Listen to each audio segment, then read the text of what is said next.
ಧರ್ಮ ಗೃಹಸ್ಥರಿಗೆ ಮತ್ತು ಸನ್ಯಾಸಿಗಳಿಗೆ. 6ನೇ ಮಾರ್ಚ್ 1884 ಫಾಲ್ಗುಣ ಶುಕ್ಲ ದ್ವಾದಶಿ ಭಾನುವಾರ. ಶ್ರೀರಾಮಕೃಷ್ಣರು ಅನೇಕ ಮಂದಿ ಭಕ್ತರೊಡನೆ ದಕ್ಷಿಣೇಶ್ವರದಲ್ಲಿ ತಮ್ಮ ಕೊಠಡಿಯಲ್ಲಿ ಕುಳಿತುಕೊಂಡಿದ್ದಾರೆ.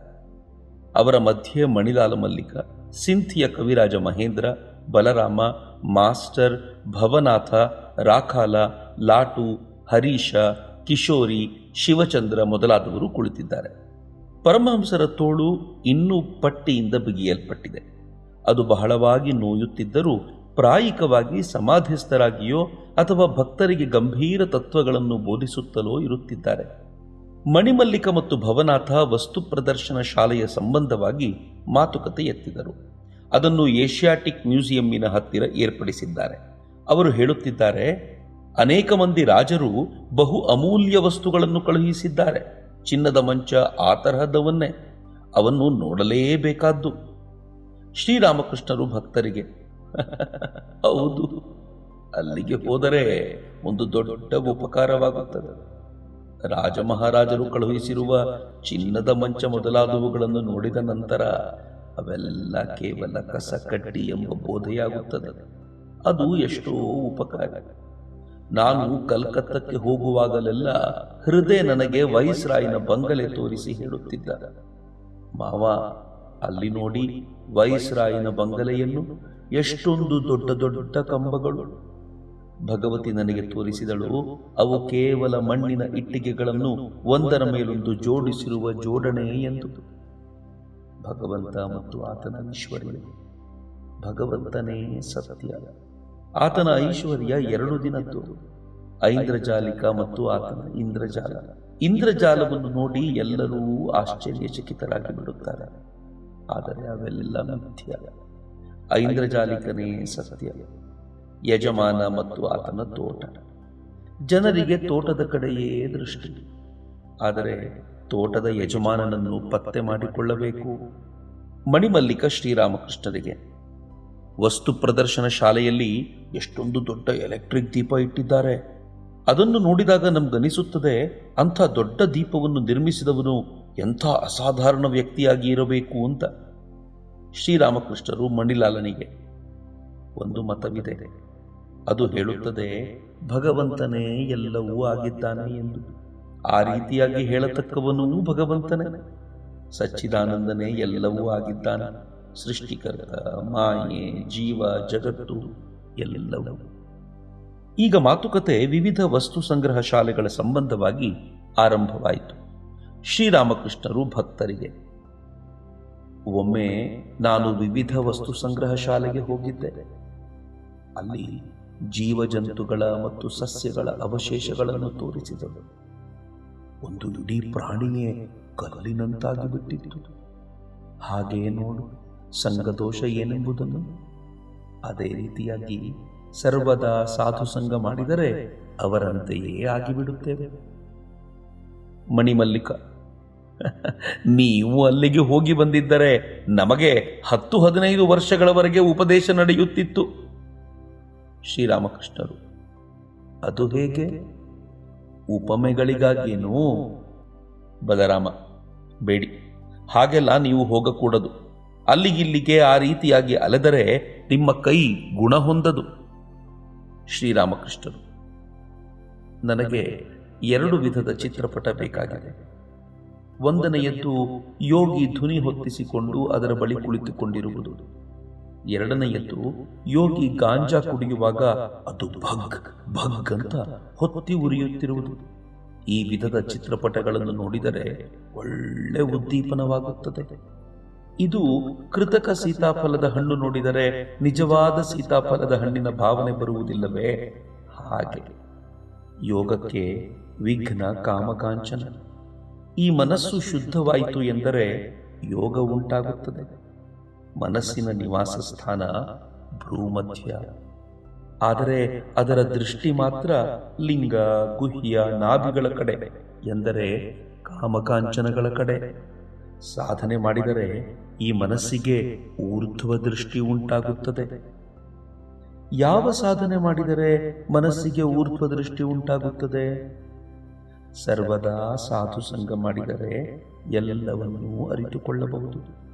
ಋಷಿಗಳು ಯಾವಾಗಲೂ ನಿರ್ಜನ ಪ್ರದೇಶದಲ್ಲಿ, ಇಲ್ಲದಿದ್ದರೆ ಸಾಧುಗಳೊಡನೆ ಇರುತ್ತಿದ್ದರು. ಆದ್ದರಿಂದ ಅವರು ಅನಾಯಾಸವಾಗಿ ಕಾಮಕಾಂಚನ ತ್ಯಜಿಸಿ ಭಗವಂತನ ಕಡೆಗೆ ಮನಸ್ಸನ್ನು ತಿರುಗಿಸಿಡುತ್ತಿದ್ದರು. ಅವರಿಗೆ ಭಯ ಎಂಬುದೇ ಇರಲಿಲ್ಲ. ನಿಂದೆಯನ್ನು ಮನಸ್ಸಿಗೆ ಹಚ್ಚಿಕೊಳ್ಳುತ್ತಲೇ ಇರಲಿಲ್ಲ. ತ್ಯಾಗ ಮಾಡಬೇಕಾಗಿದ್ದರೆ ಭಗವಂತನನ್ನು ಮನಃಶಕ್ತಿಗಾಗಿ ಪ್ರಾರ್ಥನೆ ಮಾಡಬೇಕು.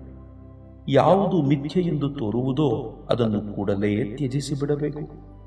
ಹಿಂದಿನ ಋಷಿಗಳಿಗೆ ಈ ವಿಧದ ಮನೋಬಲವಿತ್ತು. ಈ ಮನೋಬಲದಿಂದಲೇ ಅವರು ಇಂದ್ರಿಯಗಳನ್ನು ಜಯಿಸಿದ್ದರು. ಒಮ್ಮೆ ಆಮೆ ಏನಾದರೂ ತನ್ನ ಕೈಕಾಲುಗಳನ್ನು ಒಳಕ್ಕೆ ಎಳೆದುಕೊಂಡಿತು ಎಂದರೆ ಅದನ್ನು 4 ಹೋಳಾಗಿ ಕತ್ತರಿಸಿದರೂ ಅದು ಅವನ್ನು ಹೊರಕ್ಕೆ ಬಿಡದು. ಪ್ರಾಪಂಚಿಕ ಮನುಷ್ಯ ಕಪಟಿಯಾಗುತ್ತಾನೆ, ಸರಳನಾಗುವುದಿಲ್ಲ. ಬಾಯಲ್ಲಿ ಹೇಳುತ್ತಾನೆ ಭಗವಂತನನ್ನು ಪ್ರೀತಿಸುತ್ತೇನೆ ಎಂದು, ಆದರೆ ವಿಷಯ ಸುಖಗಳ ಕಡೆ ಅಷ್ಟೊಂದು ಮನದ ಸೆಳೆತ, ಕಾಮಕಾಂಚನಗಳ ಮೇಲೆ ಅಷ್ಟೊಂದು ಪ್ರೀತಿ. ಈ ಪ್ರೀತಿಯ ಅತ್ಯಲ್ಪ ಅಂಶವನ್ನು ಆತ ಭಗವಂತನ ಕಡೆಗೆ ತಿರುಗಿಸುವುದಿಲ್ಲ. ಆದರೂ ಬಾಯಲ್ಲಿ ಮಾತ್ರ ಹೇಳುತ್ತಾನೆ ಭಗವಂತನನ್ನು ಪ್ರೀತಿಸುತ್ತೇನೆ ಎಂದು. ಮಣಿಮಲ್ಲಿಕನಿಗೆ ಕಪಟಾಚರಣೆಯನ್ನು ಬಿಟ್ಟು ಬಿಡು. ಮಣಿಮಲ್ಲಿಕ ಮನುಷ್ಯನ ಸಂಬಂಧವಾಗಿಯೋ ಅಥವಾ ಭಗವಂತನ ಸಂಬಂಧವಾಗಿಯೋ? ಶ್ರೀರಾಮಕೃಷ್ಣರು ಎಲ್ಲ ವಿಧದ್ದು. ಮನುಷ್ಯನ ಸಂಬಂಧವಾಗಿಯೂ ಬಿಡಬೇಕು, ಭಗವಂತನ ಸಂಬಂಧವಾಗಿಯೂ ಬಿಟ್ಟು ಬಿಡಬೇಕು. ಏನೇ ಆಗಲಿ ಕಪಟಾಚರಣೆ ಮಾಡಕೂಡದು. ಭವನಾಥ ಎಷ್ಟು ಸರಳ. ವಿವಾಹವಾದ ನಂತರ ನನಗೆ ಬಂದು ಹೇಳಿದ, ಹೆಂಡತಿಯ ಮೇಲೆ ನನಗೆ ಅಷ್ಟೊಂದು ಪ್ರೀತಿಯುಂಟಾಗುತ್ತಿದೆಯಲ್ಲ, ಏಕೆ? ಆಹಾ, ಆತ ಅತ್ಯಂತ ಸರಳ. ಹೆಂಡತಿಯ ಮೇಲೆ ಪ್ರೀತಿಯುಂಟಾಗದೆ ಇರುತ್ತದೆಯೇ? ಇದೇ ಜಗನ್ಮಾತೆಯ ಭುವನ ಮೋಹಿನಿ ಮಾಯೆ ಎಂಬುದು. ಹೆಂಡತಿಯನ್ನು ಕಂಡರೆ ಭಾವನೆಯುಂಟಾಗುತ್ತದೆ. ಇಂಥ ಪ್ರಿಯ ವಸ್ತು ಈ ಜಗತ್ತಿನಲ್ಲಿ ಬೇರೊಂದಿಲ್ಲ, ಮುಂದೆ ಉದ್ಭವವಾಗುವುದೂ ಇಲ್ಲ. ಆಕೆ ಆತ್ಮೀಯಳು. ಜೀವನದಲ್ಲಿ, ಮರಣದಲ್ಲಿ, ಇಹದಲ್ಲಿ, ಪರದಲ್ಲಿ. ಮನುಷ್ಯ ಹೆಂಡತಿಯನ್ನು ಕಟ್ಟಿಕೊಂಡು ಎಷ್ಟೊಂದು ದುಃಖ ಅನುಭವಿಸುತ್ತಾನೆ. ಆದರೂ ಭಾವಿಸುತ್ತಾನೆ ಇಂಥ ಆತ್ಮೀಯ ವಸ್ತು ಬೇರೊಂದಿಲ್ಲ ಎಂದು. ಏನು ದುರವಸ್ಥೆ ಇದು! ಒಬ್ಬ ಗೃಹಸ್ಥನಿಗೆ ಬರುತ್ತಿರುವ ಸಂಬಳ ತಿಂಗಳಿಗೆ 20 ರೂಪಾಯಿ. 3 ಮಕ್ಕಳು ಆಗಿವೆ. ಅವಕ್ಕೆ ಸರಿಯಾಗಿ ಅನ್ನ ಹಾಕಲು ಶಕ್ತಿ ಇಲ್ಲ. ಚಾವಣಿಯಿಂದ ನೀರು ಸೋರುತ್ತಿರುತ್ತದೆ. ಅದನ್ನು ಸರಿಪಡಿಸಲು ಕೈಯಲ್ಲಿ ಕಾಸಿಲ್ಲ. ಮಕ್ಕಳಿಗೆ ಹೊಸ ಪುಸ್ತಕ ಕೊಂಡುಕೊಳ್ಳಲು ಶಕ್ತಿ ಇಲ್ಲ. ಅವುಗಳಿಗೆ ಉಪನಯನ ಮಾಡಲು ಗತಿ ಇಲ್ಲ. ಇವರ ಹತ್ತಿರ 1 ಆಣೆ, ಅವರ ಹತ್ತಿರ 4 ಆಣೆ. ಈ ರೀತಿಯಾಗಿ ಭಿಕ್ಷೆ ಬೇಡುತ್ತಿರುತ್ತಾನೆ. ವಿದ್ಯಾರೂಪಿಣಿ ಹೆಂಡತಿಯೇ ನಿಜವಾದ ಸಹಧರ್ಮಿಣಿ. ಭಗವಂತನ ಕಡೆಗೆ ಹೋಗಲು ಪತಿಗೆ ಬಹಳವಾಗಿ ಸಹಾಯ ಮಾಡುತ್ತಾಳೆ.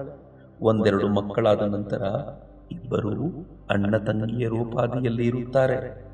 ಇಬ್ಬರೂ ಭಗವದ್ಭಕ್ತರೇ, ಭಗವಂತನ ದಾಸದಾಸಿಯರೇ. ಇವರ ಸಂಸಾರ ವಿದ್ಯಾ ಸಂಸಾರ. ಭಗವಂತನೊಡನೆ ಮತ್ತು ಆತನ ಭಕ್ತರೊಡನೆ ಸದಾ ಆನಂದದಿಂದ ಇರುತ್ತಾರೆ. ಇವರಿಗೆ ಗೊತ್ತಿದೆ ಭಗವಂತನೇ ಏಕಮಾತ್ರ ಆತ್ಮೀಯ ಎಂದು. ಅನಾದಿ ಕಾಲದಿಂದ ಅನಂತ ಕಾಲದವರೆಗೆ ತಮ್ಮವನೇ ಎಂದು.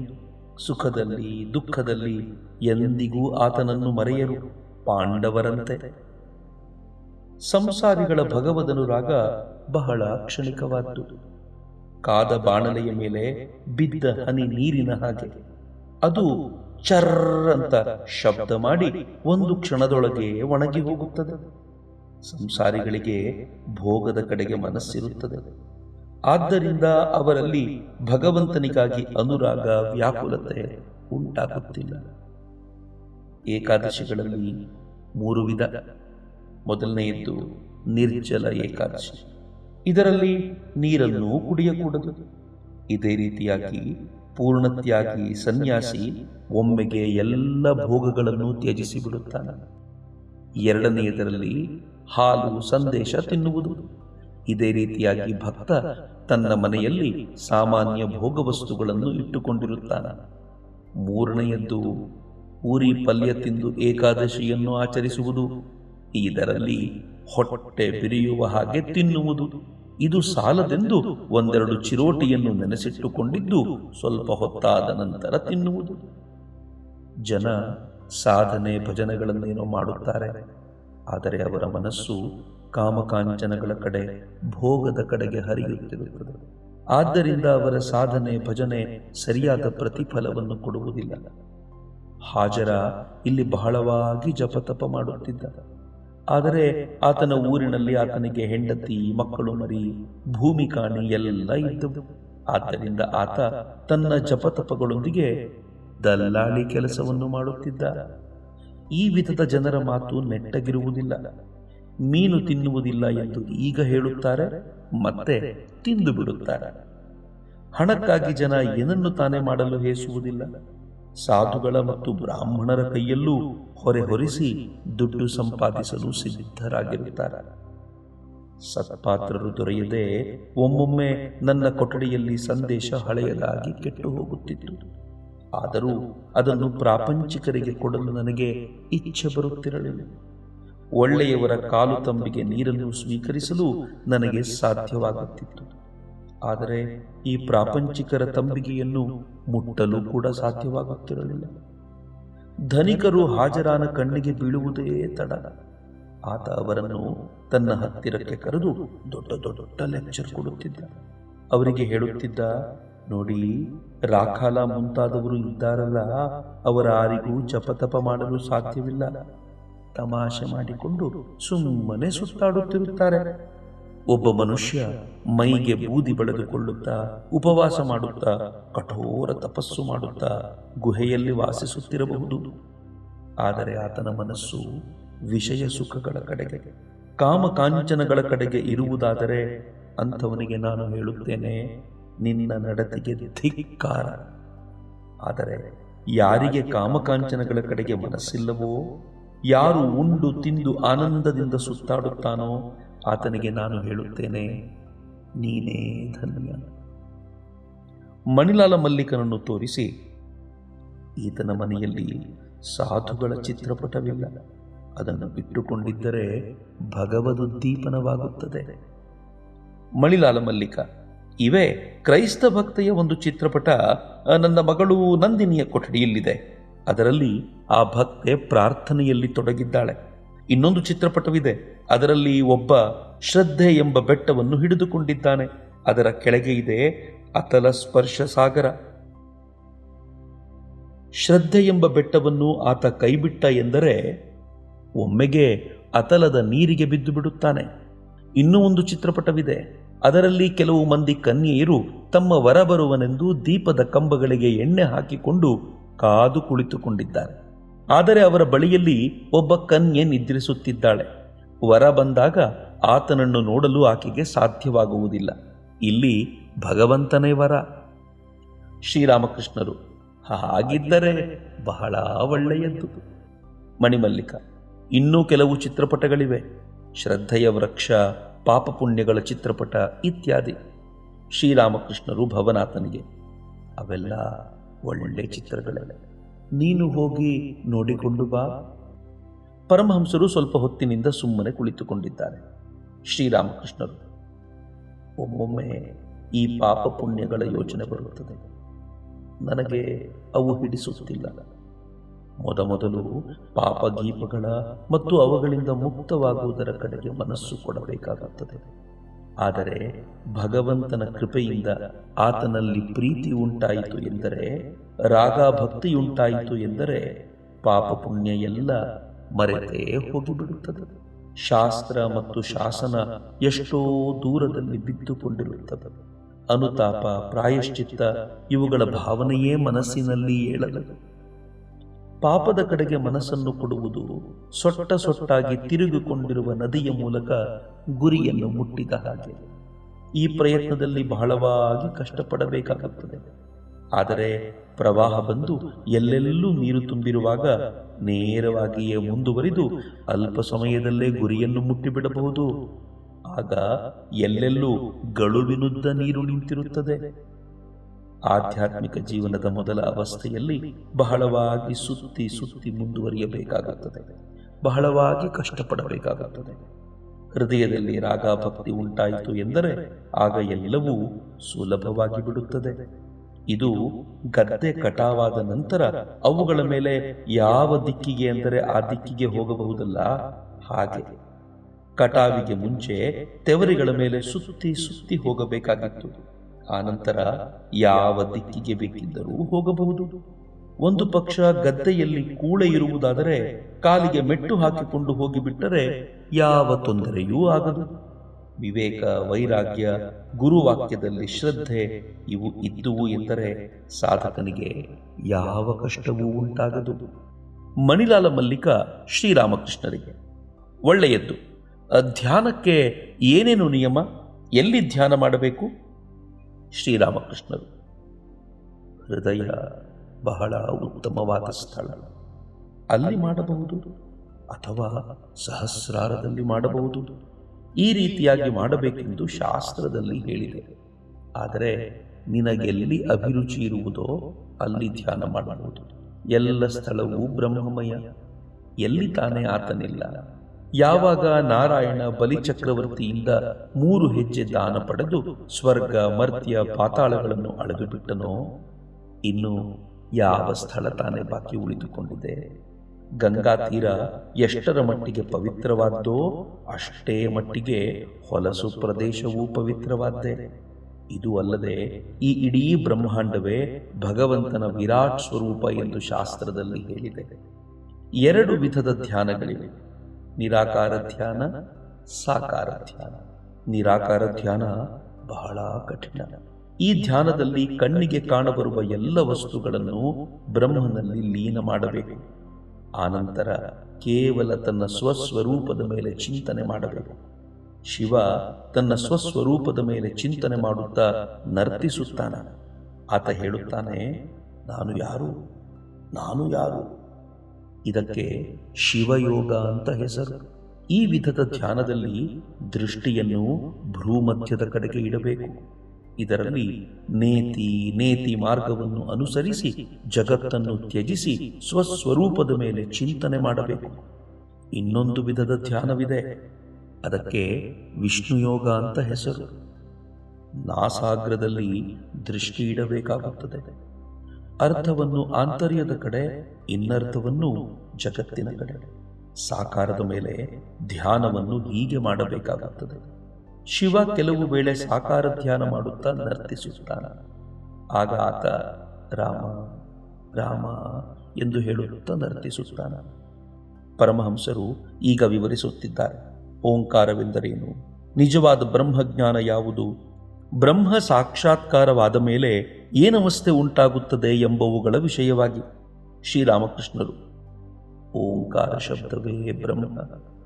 ಋಷಿಗಳು ಮುನಿಗಳು ಈ ಶಬ್ದ ಬ್ರಹ್ಮದ ಸಾಕ್ಷಾತ್ಕಾರಕ್ಕಾಗಿ ತಪಸ್ಸು ಮಾಡುತ್ತಿದ್ದರು. ಸಿದ್ಧಿ ದೊರೆಯಿತು ಅಂದರೆ ಕೇಳಬಹುದು ಆ ಶಬ್ದ ತಾನಾಗೇ ನಾಭಿಯಿಂದ ಮೇಲಕ್ಕೆ ಏಳುವುದನ್ನು. ಕೆಲವು ಮಂದಿ ಋಷಿಗಳು ಕೇಳುತ್ತಾರೆ, ಕೇವಲ ಈ ಶಬ್ದವನ್ನು ಕೇಳುವುದರಿಂದಲೇ ಏನು ದೊರೆಯುತ್ತದೆ? ದೂರದಿಂದ ಸಮುದ್ರದ ಕಲ್ಲೋಲ ಶಬ್ದವನ್ನು ಕೇಳಬಹುದು. ಅದನ್ನು ಹಿಡಿದು ಮುಂದುವರಿದರೆ ಸಮುದ್ರವನ್ನು ಮುಟ್ಟಬಹುದು.